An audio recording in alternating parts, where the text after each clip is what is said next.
Hey everyone, I'm Jody Dahmer and thank you for watching Beargrass Thunder.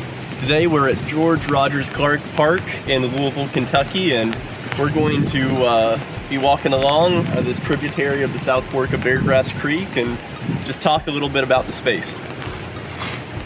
So here we're in a mulberry patch. You can see all the different mulberry trees here.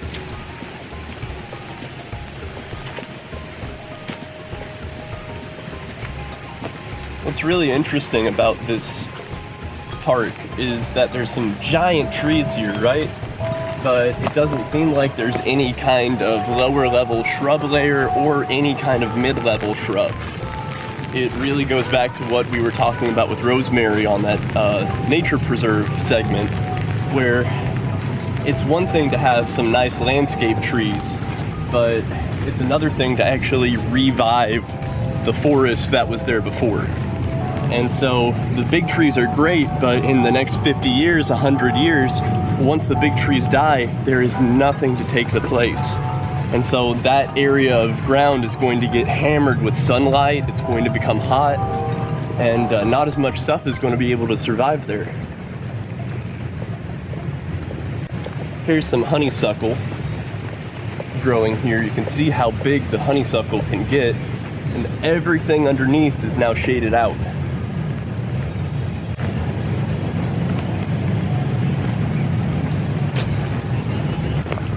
This creek has probably been used for hundreds of years, probably for agriculture. This site was called Mulberry Hill, and the founder of Louisville, George Rogers Clark, he actually was gifted this land for his service in the Revolutionary War, and his younger brother actually was the Clark that was on the Lewis and Clark. This is probably one of the oldest spots in Louisville historically that we know of that have actual evidence for what happened here. And you know, it's really interesting that we're still able to have this piece of history here.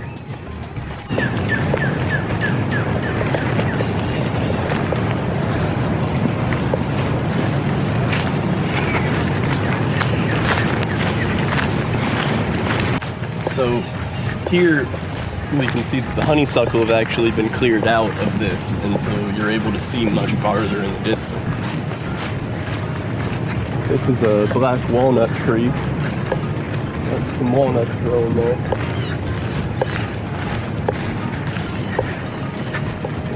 This, I believe, is an elm.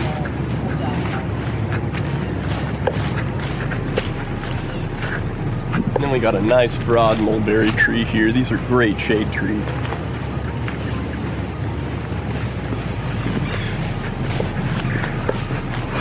You can see all the wildlife in the dead branches here. And so then we got this guy. And this is one big tree. This is actually the oldest tree in Louisville. If you know of any tree bigger than this and or older, please let us know. We'd love to come out and film. But this is really cool. This actually has a couple legends about it. Some people say that George Rogers Clark put his staff in the ground and a tree sprung out of it. Maybe. Some people talk about an Indian that was running from George Rogers Clark and hid in a tree, and the tree grew around him and imprisoned him in the tree. That's some crazy stuff. Either way, this is documented to have been next to the old spring house that was on this site. And we're gonna have to showcase more of it and really hope that some descendants of this cypress are able to live on.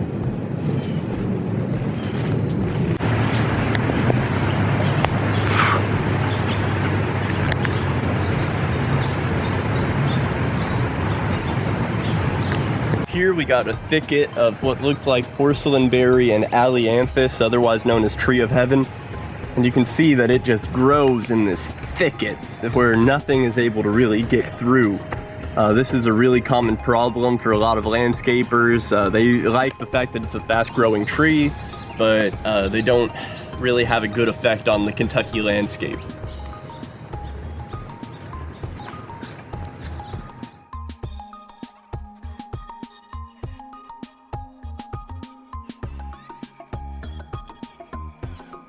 if you look at this bald cypress, you can see how tall it is, right? You can see all the seeds here. But the roots of this bald cypress actually go for larger than the canopy. And so it's a water-loving tree. You can see these cypress knobs extending out of it. That shows that this area at some time in the past was waterlogged. And so that means that the cypress, these knobs are theorized to allow the cypress to actually breathe while submerged, which makes it an ideal wetland plant.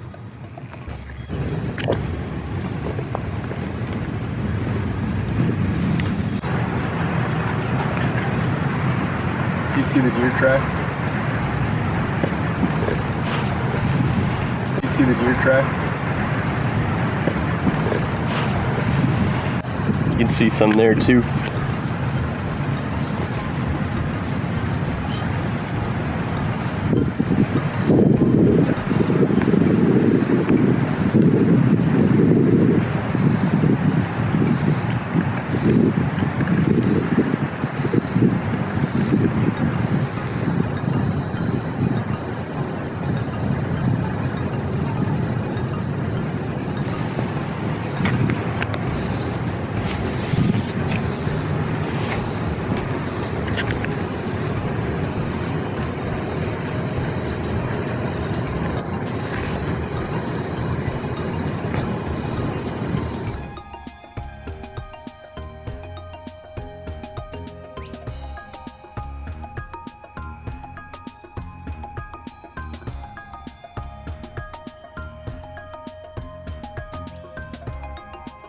But I don't really understand why all of this is so mowed.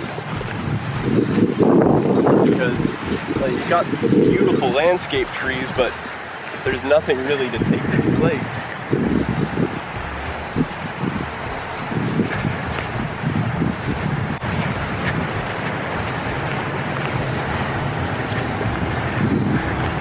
I mean, damn, that's a beautiful tree, right?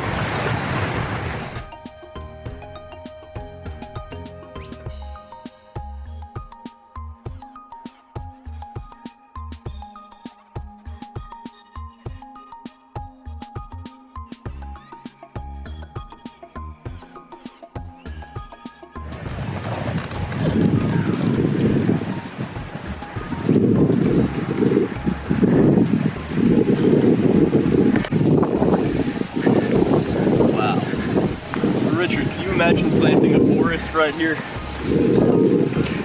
That would be a dream. It seems like the perfect space. And it's city-owned, close to a tributary. Probably would do a great job filtering.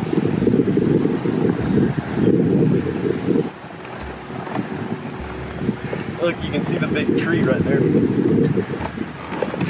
Yeah.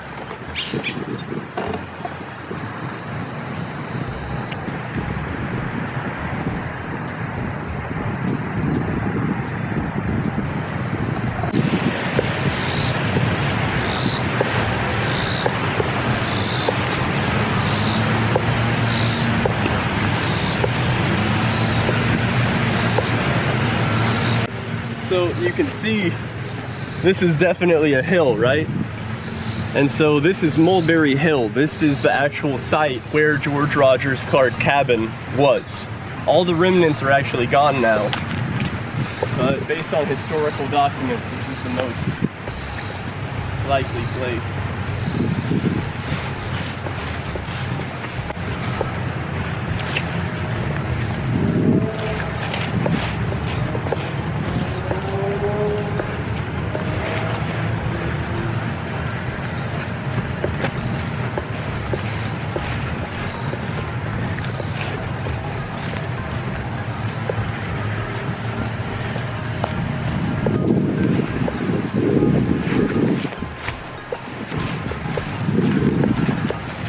And you can see here what a forest is really supposed to look like.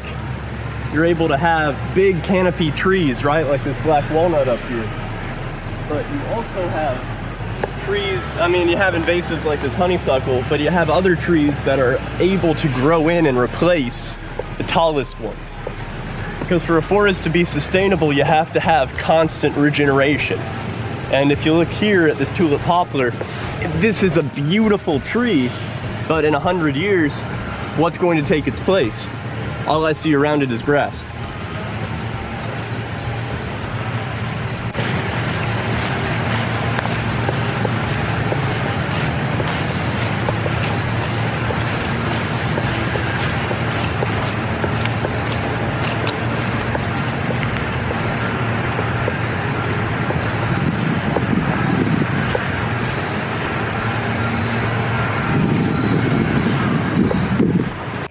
This has been George Rogers Clark Park on the intersection of McKinley Avenue and Poplar Level Road. Thank you so much for watching our video. Don't forget to like and subscribe on our YouTube channel and other social media.